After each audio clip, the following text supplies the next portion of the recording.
시작. 하나님의 여호와의 말씀이 엘리야에게 임하여 이르시되 너는 일어나 시돈에 속한 사르밧으로 가서 거기 머물라. 내가 그곳 가부에게 명령하여 내게 음식을 주게 하였느니라. 그가 일어나 사르밧으로 가서 성문에 이를 때 한 가부가 그곳에서 나뭇가지를 줍는지라. 이에 불러 이르되 청하건대 그릇에 물을 조금 가져다가 내가 마시게 하라. 그가 가지러 갈 때 엘리야가 그를 불러 이르되 청하건대 내 손에 떡 한 조각을 내게로 가져오라. 그가 이르되 당신의 하나님 여호와께서 살아계심을 두고 맹세하노니 나는 떡이 없고 다만 통에 가루 한 움큼과 병에 기름 조금뿐이라. 내가 나뭇가지 둘을 주어다가 내가 내 아들을 위하여 음식을 만들어 먹고 그 후에는 죽으리라. 엘리야가 그에게 이르되 두려워하지 말고 가서 내 말대로 하려니와 먼저 그것을 나를 위하여 작은 떡 한 개를 만들어 내게로 가져오고 그 위에 너와 내 아들을 위하여 만들라. 이스라엘 하나님 여호와의 말씀이 나 여호와가 비를 비면에 내는 날까지 그 통에 가루가 떨어지지 아니하고 그 병에 기름이 없어지지 아니하리라 하셨으니라. 그가 가서 엘리야의 말대로 하였더니 그와 엘리야와 그의 식구가 여러 날 먹었으나 여호와께서 엘리야를 통하여 하신 말씀같이 통에 가루가 떨어지지 아니하고 병에 기름이 없어지지 아니하니라. 아멘.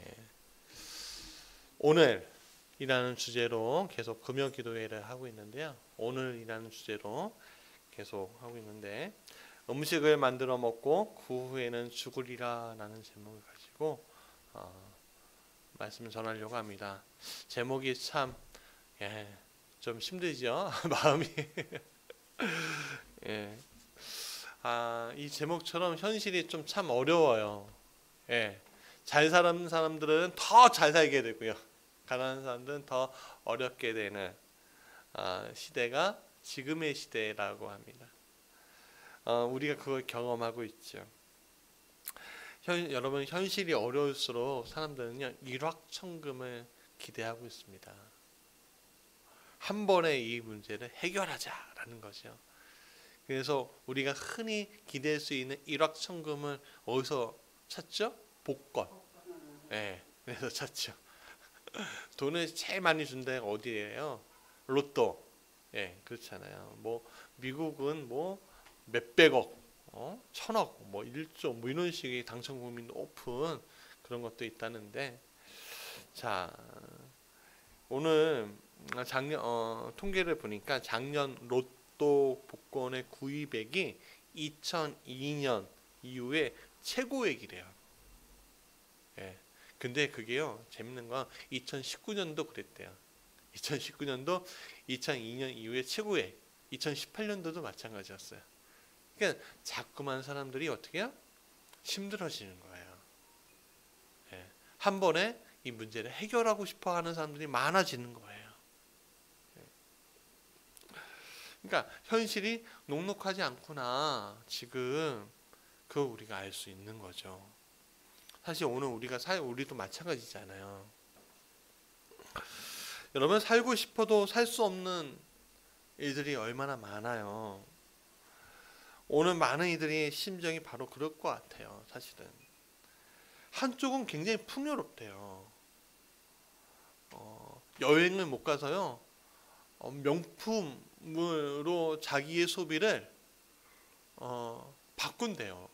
그래서 나 해외에 안 간 거 내가 이걸로 소비해야 되겠다라고 생각하고서 몇백만 원 백이 그렇게 잘 팔린다는 거예요. 한번 만져나 봤으면 좋겠어요.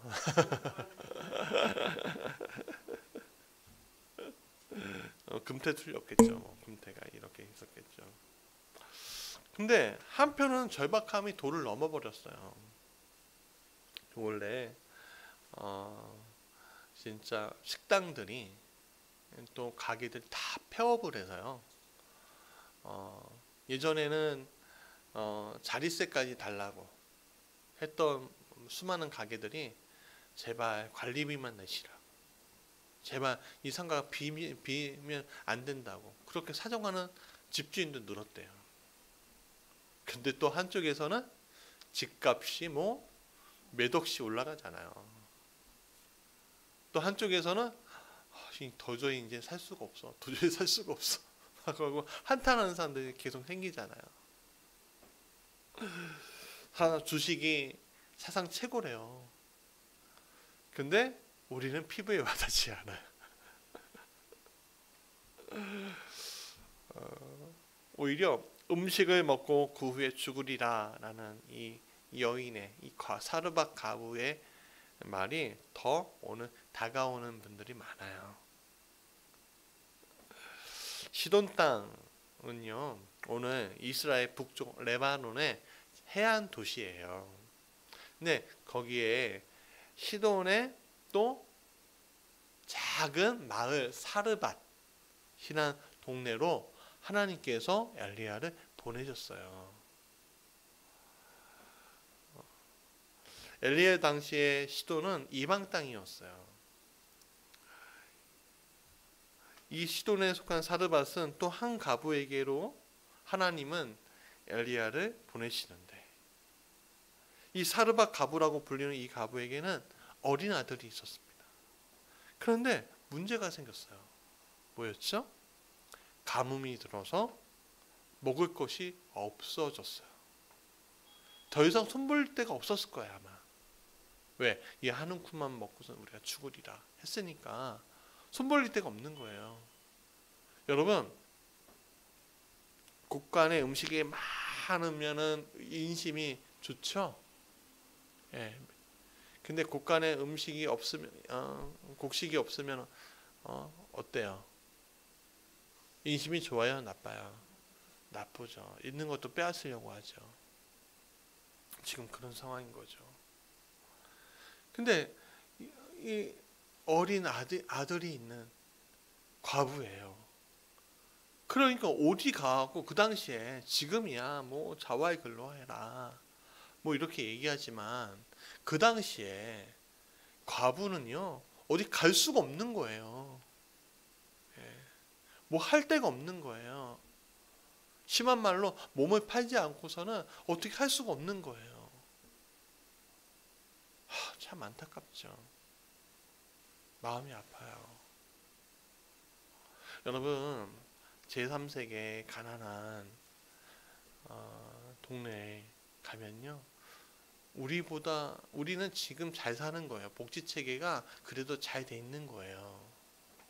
어떻게든 정부가 먹여는 주니까, 살려는 주니까, 더 잘 살 수는 없지만 살 수는 있는 거예요. 그러나 이 시스템이 안 돼 있는 제3세계 가난한 국가에, 가난한 마을에 있는 사람들은 쓰레기통을 뒤져야지만 먹을 것이 있는 사람들이 많아요. 저기 IT의 이야기 우리가 들어봤잖아요. 지진이 다 일어났는데 흑벽돌로 지은 집들이 다 무너져 내려오고, 사람들이 다 깔려 죽고, 사람들은 텐트 생활하는데 먹을 것이 없으니까 어떻게 해요? 아이들이 흙으로 과자를 만들어서 배고프면 참는다잖아요. 아니, 그게 말이 돼요? 말이 안 되잖아요. 우리가 아프리카에 물이 없고 물을 찾지를 못하니까 어떻게 합니까? 수억 길을 건너고 찾은 물이 흙탕물이,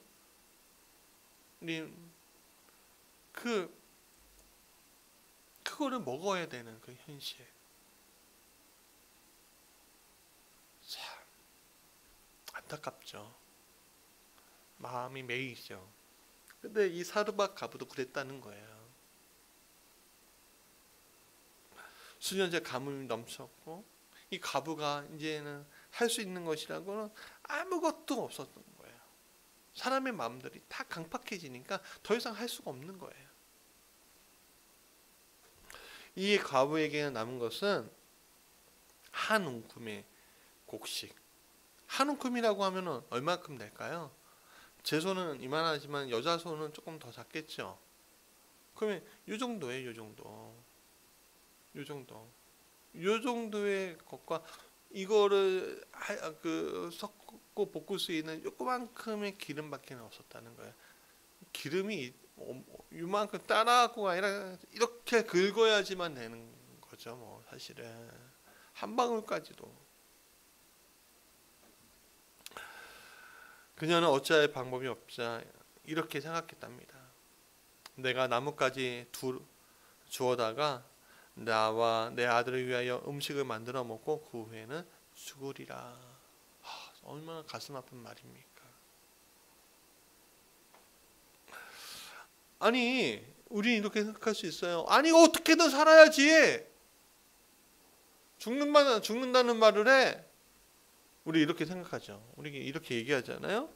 근데 그것이 꺾여 있는 상태인 거예요. 그걸 우리는 뭐라고 해요? 절망이라고 해요. 절망. 절망은요, 아무 방법도 아무것도 없을 때 일어나는 겁니다.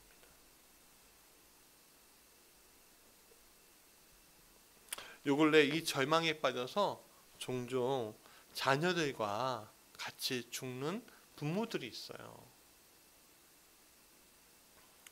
참 마음 아파요. 아니 어떻게 자녀들하고 같이 죽을 생각을 해. 살아야지. 이렇게 생각하는데 또 이 부모 입장에서는 혼자 남아서 이 아이들이 혼자 남아서 사느니 고생하고 사느니 나랑 같이 죽는 게 오히려 이 모진 세상에서 고통을 덜 수 있는 것이야라고 잘못된 생각을 하고 잘못된 선택을 합니다. 동의하고 싶지 않지만 얼마나 절박하면 저럴까라는 생각이 미치니 참 가슴이 아파요. 네, 참 가슴이 아파요. 근데 오늘 우리 상황이 그래요. 사실은 오늘 우리 상황이 그렇죠. 코로나19로 인해서 많은 이들이 마음이 강팍해져 가고 있어요. 굶어 죽지는 않지만 많은 것들을 포기하게 되고요. 빚은요 감당할 수 없을 정도로 쌓여져 가고, 그러니까 어지간히 아니고서는 힘에 겨운 상태에서 살아가고 있는 오늘 우리를 바라보게 됩니다. 어떻게 살지? 그런데 이런 절박한 상태에 있는데 웬 거렁뱅이 남자 하나를 만나요. 근데 옷차림새를 보고 어투를 보니까 이스라엘 사람 같은 거야. 근데 이 사람이 맨 처음에 이렇게 얘기합니다. 나한테 물 한 모금만 달라고. 그렇게 얘기해요. 그랬더니 이 여자가 거절하지 않아요. 알겠다고. 기운이 없었을 텐데 그쵸? 배고파서. 근데 알았다고 그러면서 물 한 잔 갖다 줘요. 그 당시에 지금도 그렇지만 그 당시에 풍습은요, 손님이 어떤 사람이 뭘 청하면요 거절하지 못하는 법이 있었어요. 지나가는 손님이, 과객이 뭐 이런 사람들 있잖아요. 근데 기운이 떨어져 없어 힘들어하는 이 가부가 그 사람의 소원을 들어줘요. 마치 어디요? 우물가의 그 여인처럼, 사마리아 우물가의 그 여인처럼 예수님이 그렇지 뭐라고 했습니까? 물 한 모금만 달라고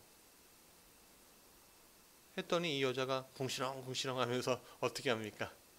예수님한테 물을 드리죠. 예. 그래서 궁시렁궁시렁 하다가 구원받잖아요. 이 여인도 마찬가지였을 것 같긴 한데 하여간 그런데 물 한 모금만 가져달라고 하는데 그 순간에 이 남자가 어처구니 없는 얘기를 해요. 뭐라고 합니까? 네? 가지러 가려고 하는데 그 얘기 내 말을 잘 듣네 하는 그 순간에 딱 캐치해. 이 남자가 뭐라고 해요? 나를 위해서 내 손에 떡 한 조각을 내게로 가져오라 그래요. 여러분 그 얘기 딱 듣는 순간에 어떤 감정이 확 올라올까요? 이 사람이 엘리야가 아니라 그냥 거렁뱅이 이방인, 우리 도시에 있는 사람이 아니면 다 이방인이잖아요, 그렇죠? 이 거렁뱅이 이방인이 그렇게 얘기하면 뭐라고 생각할 것 같으세요? 그렇죠. 나 먹을 것도 없는 너를 어떻게 주냐, 그러지 않겠어요? 그러면서 막 화를 낼 거예요. 배고픈 우리 아들도 지금 먹을 것이 없어서 지금 울고 있는데, 아마 이 아들이 굶어갖고 울다 지쳐갖고 자고 있는 중에 이 여인이 잠깐 나와갖고 나뭇가지 주울 수도 있어요. 지금 상황 보면 여기 아들이 나와 있지 않은 거 보면, 그러니까 말도 안 되는 일이죠. 그러니까 막 화를 낼 것 같은데 이 가부는 다른 선택을 해요. 뭐라고 해? 네, 알겠습니다.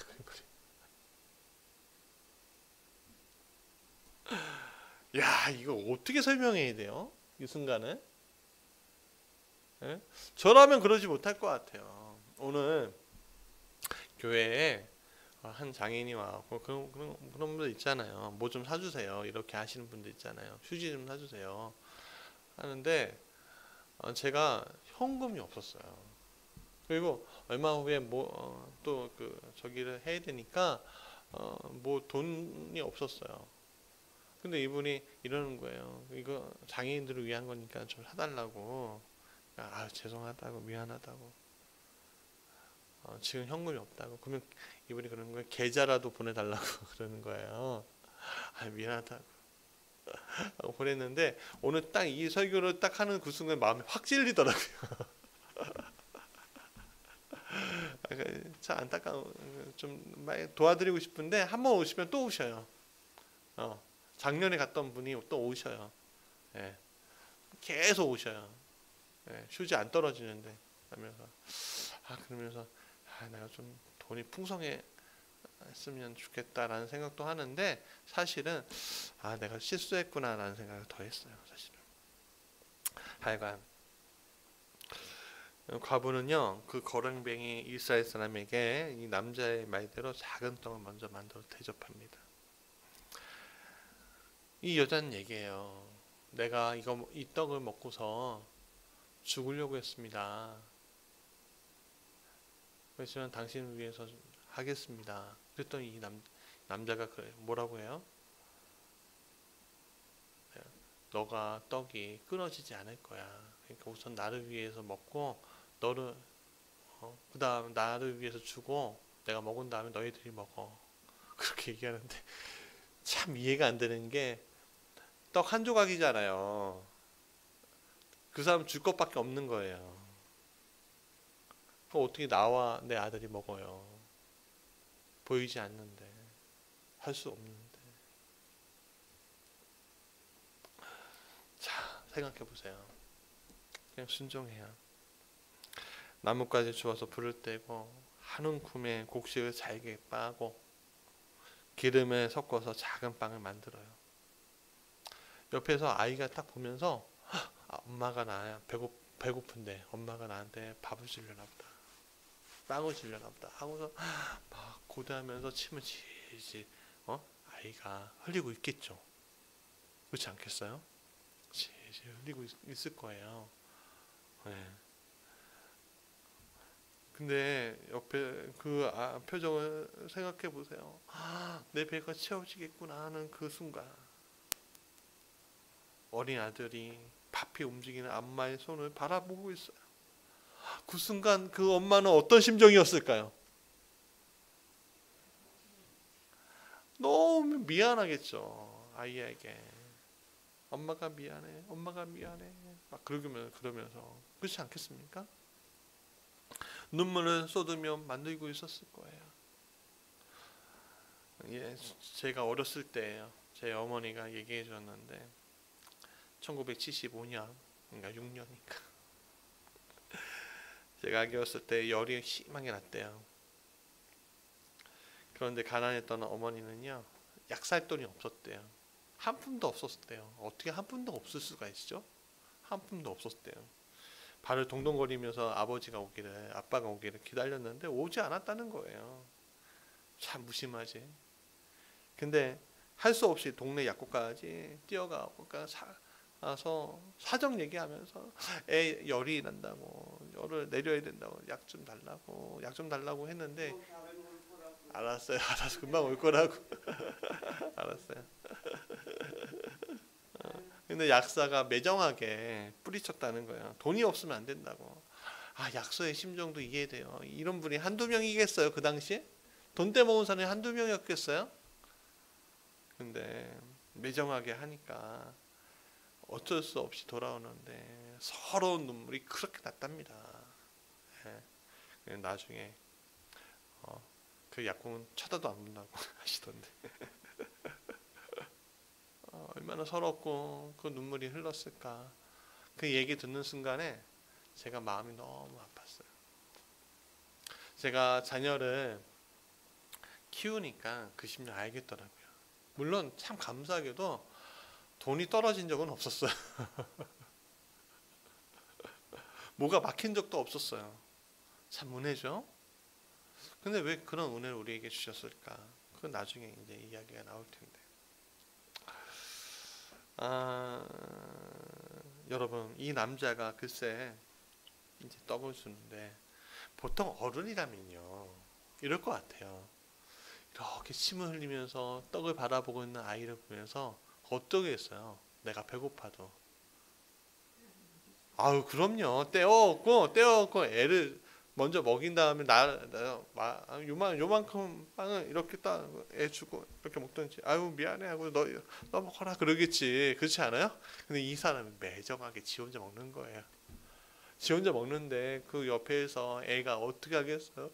울면서 엄마 배고파 그랬겠죠. 그렇죠? 이야, 이거 기가 찬 일이에요. 그렇죠? 얼마나 기가 차요. 아이는 그거 보면서 엉엉 울었을 텐데.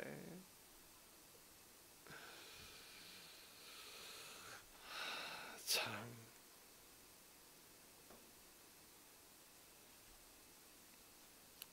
마음이 그래요. 여러분, 세상도 그래요. 보니까 세상은요 엘리야처럼 먹기만 하지 우리에게 주지 않아요. 우리가 이해하고 있어야 돼요. 세상은 그런 곳이죠. 나를 위해 10원 한 푼도 보태주지 않는 게 세상이에요. 나와 관련 없으면요 아무것도 해주지 않아요. 그게 세상이에요. 여러분, 은행에 돈이 없으면 돈이 너무 없어 밥 한 끼 먹고 싶어 은행 가면 돈을 줍니까? 안 주죠?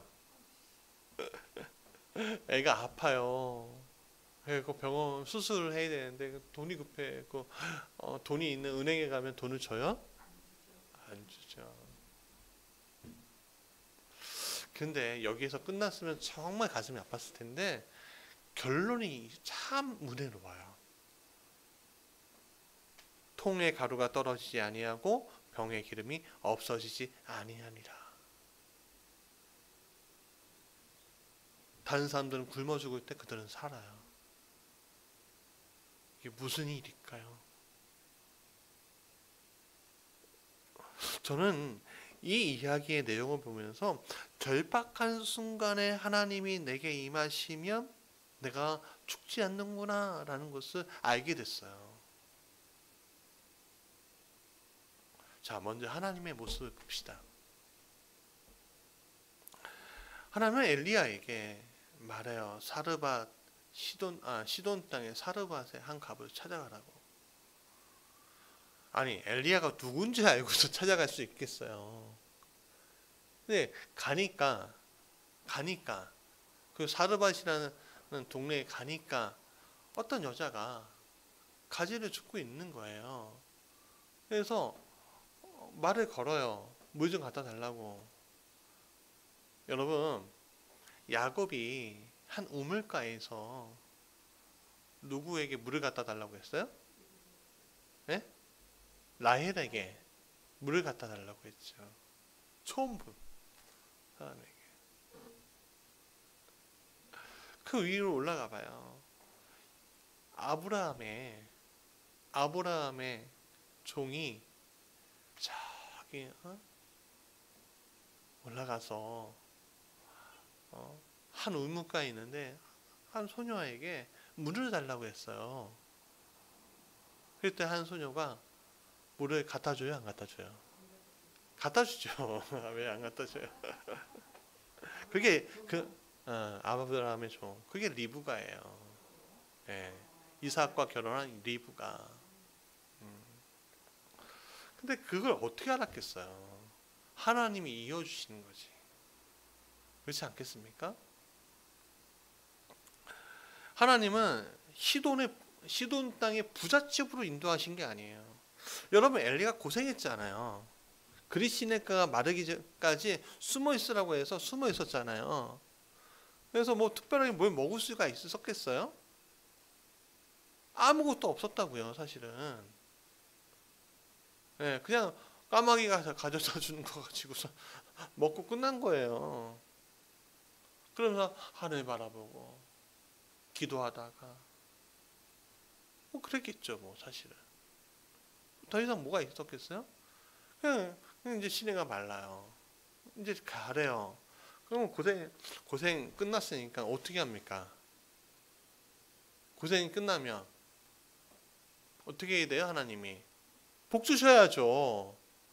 그럼 복 주시는 우리의 기준은 뭐예요? 부잣집에 가갖고 배불리 먹는 게 우리 기준이잖아요, 사실. 하나님 축복을 주시려면 그렇게 주셔야죠. 아니, 축복이라고 얘기하면 안 되고 복을 주시려면 그렇게 주셔야죠. 그렇게 우리가 이야기하지 않을까요? 근데 가라는 곳이 그 조그만 동네에 과부에게 가라는 거예요. 참 이해. 그것도 먹을 것이 많은 과부가 아니라 그냥 하나 먹으면 죽을 수밖에 없는 이 절박함을 가지고 있는 과부에게 가래요. 참 이해 안 되죠? 자, 엘리야의 모습을 봐요. 그는 과부의 집에 가는 거에 대해서 굉장히 의아하게 생각했을지도 몰라요. 어쩌면 그도 작은 떡 하나를 먹으면 안 될 것이라는 것도 알아요. 알았을 거예요. 아니, 좀 보통 우리가 그렇잖아요. 그렇지 않습니까? 낼름 줬다고 먹는 사람이 어디 있어요? 그렇지 않습니까? 예? 근데 그가 떡을 먹어요. 왜 그랬을까요? 과부의 모습을 보세요. 그녀는 말도 안 되는 것을 알면서 엘리야에게 작은 떡을 주었어요. 보증이라는 건요, 하나예요. 하나님이 복 주실 거예요. 당신 집에 통에 가루가 떨어지지 않고요, 병의 기름이 없어지지 않을 거예요. 가뭄이 끝날 때까지. 말 한마디였어요. 여러분, 그렇게 이야기하고 사는 사람들 얼마나 그 당시에 많은지 아십니까? 그 당시에는요, 지금도요, 목사들 많잖아요, 사실. 또 사이비도 많다고요. 지금도 우리 시대도. 그러면서 온갖 가번이설하는 사람들 얼마나 많아요. 특히 돈에 관련된 거 있잖아요. 그러면은 막 하면서 무당들 보세요. 너 구도 안 하면은, 너 나한테 돈 주면 제사 지내지 않으면 너네 망할 거야 하면서 그렇게 가만히 사는 사람이 얼마나 많아요. 근데 그 당시도 그랬다고요, 사실은. 그 당시도. 그 말을 왜 믿어요? 이 여자가 바보같이. 그렇지 않습니까? 보증이라는 말 한마디. 저 사람이 이스라엘 사람인데 웬 거렁맹이 남자 말 한마디. 근데 그녀가 그것을 믿었어요. 사실 방법이 없었기 때문이었는지도 몰라요. 근데 결과가 어떻게 됩니까? 그녀는 아들과 같이 살았어요. 여러분, 왜 하나님은 그랬을까요? 우리는 결론 낼 수 있어요. 하나님은 저기 안 보이는 저 시골의 한 가부까지도 알고 계신다는 거예요. 그 생명을 귀하게 여기신다는 거예요. 두 번째, 엘리야는 왜 그랬을까요? 엘리야는 왜 비정하게 그랬을까요? 그는 그저 주님의 뜻을 따라 쓴 거예요. 그는 하나님의 말씀이 이루어지기 위해서 그녀가 믿음으로 성취할 수 있도록 도와준 거예요. 여러분, 오늘 우리에게 가끔 목사들이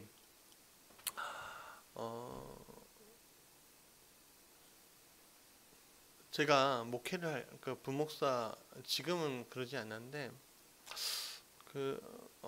저기를 할 때 신방을 할 때요, 제가 무조건 작은 거라도 대접하라고 합니다.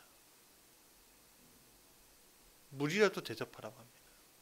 그냥 아무것도 없이 하지 말고 물이라도 대접하라고 합니다. 하나님의 사람이 왔을 때 하나님의 사람인 것을 인정하고 대접하면요, 복이요 오는 거예요. 그거 놓치지 않기 위해서 조그만 거라도 대접하라고 합니다. 여러분, 목사가 수만 명이에요, 이 땅에. 근데 목사가 수만 명이어도 다 하나님의 사자라고 봐야 돼요. 그 하나님의 사자를 귀하게 대접하면요, 귀하게 복을 받는 거예요. 믿음에 성숙한 사람들은 그걸 알아요. 아니까 무조건 하나님의 사람을 만나면요, 어떻게든 대접하려고 노력해요. 저를 대접해 달라는 게 아니에요. 그게 아니라 하나님인 것을 믿고 대접하라는 거예요. 하나님이 나에게 복 주시려고 오셨구나. 왜냐하면 여러분, 오늘 내가 베이지 아니하면, 내가 심지 아니하면, 믿음으로 심지 아니하면 열매는 맺지 않아요. 하나님은 그것을 보시는 거예요. 참 조심스러운 얘기지만 그게 영적인 원리예요. 그렇다고 해, 여러분 가정의 형편도 안 되는데 저한테 무슨 큰 차를 사준다든가 그러라는 얘기가 아니에요. 착각하지 마세요. 그러라는 얘기가 아니에요. 내가 하나님의 복을 놓치지 않겠다라는 마음을 가지시라는 거예요. 여러분, 이 과부의 모습이 그랬다는 거예요. 여러분, 절박한 순간에 선택의 기로에 있을 때요, 하나님을 먼저 선택하세요. 하나님 말씀 먼저 선택하세요. 그러면요, 복이 임해요. 저희가 이 교회를 개척할 때 똑같았어요. 이 교회를 개척할 때요, 하나님이 이 교회를 세우시는 걸 알았어요. 그래서 아내하고 이야기할 때 집을 먼저 할 것인가, 사택을 먼저 해서 가정교회로부터 시작할 것인가, 아니면 교회를 시작해서 그 안에 살림집을 해서 힘들게라도 하면서 하나님의 인도대로 갈 것인가, 그 고민을 되게 많이 했는데, 이 장소를 딱 보고 나서 이게 하나님의 인도야 하는 순간 사택을 포기해버렸어요. 물론 1년 동안 고생했죠. 이 추위에 1년을 버텼어요. 감사하게도 그해 겨울은 참 따뜻했죠. 여름도 견뎠어요. 감사하게도 그해 여름은 시원했죠. 그랬더니 하나님이 나중에는 복을 주시는데, 어떻게 복을 주시냐면은 감당할 수 없는 복들을 허락하시더라 이거죠. 저희에게 좋은 집을 허락해 주시고요, 또 좋은 자녀를 허락해 주시고요, 쌀이 떨어지지 아니하고요, 기름이 떨어지지 아니해요. 이 교회 유지하려면요, 정말 우리 교회 크게 부흥하면 참 좋겠는데 여러분 그렇게 하지 않아도 하나님께서 그냥 주셨어요. 참 이해가 안 가요. 근데 그렇게 열심히 하니까 하나님을 선택하고 쭉쭉 가니까 하나님이 몇 년 지나니까요 보고 주시는데 이런 말 있죠. 우주가 나를 향해 막 돌아 막 이런 거 있잖아요. 그런 것들이 보일 정도의 복들이 오늘 임하는 것을 경험해요. 제가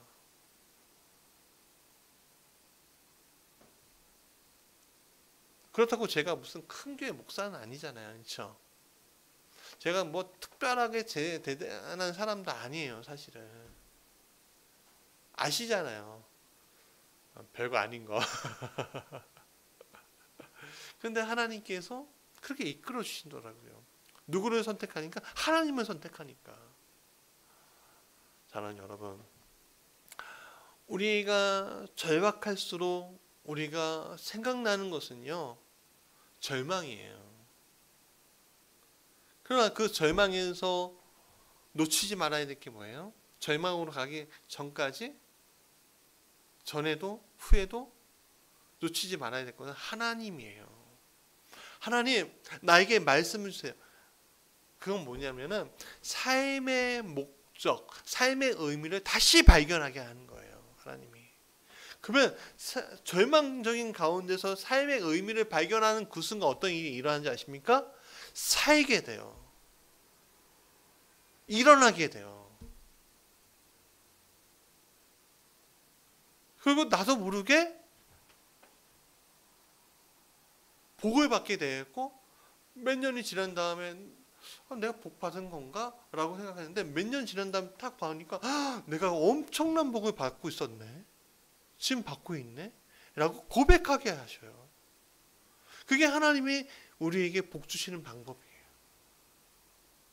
오늘 우리 말씀을 듣는 이들과 또 우리 무지개교회 성도들이 이런 영적인 비밀을 놓치지 않았으면 참 좋겠습니다. 여러분 어떻게든 하나님의 말씀을 붙잡으려고 하고 하나님께 소망을 두려고 하고 하나님께서 역사하시도록 여러분 기다리시되 내 거 하지 말고 그냥 떼어주고 또 떼어주고 내가 없는 것까지 떼어주는 믿음을 가지세요. 하나님이 원하시면 떼어주고 그러면요 100원 띄워주는데 놀랍게 나중에는 10,000원 띄워주고요. 10,000원 띄워주는데 놀랍게도 나중에는 100만원, 1000만원도 띄워줄 수 있는 거예요. 왜요? 하나님은 그렇게 역사하시니까. 그런 믿음이 오늘 우리 사랑하는 이들 위에 있길 간절히 원합니다.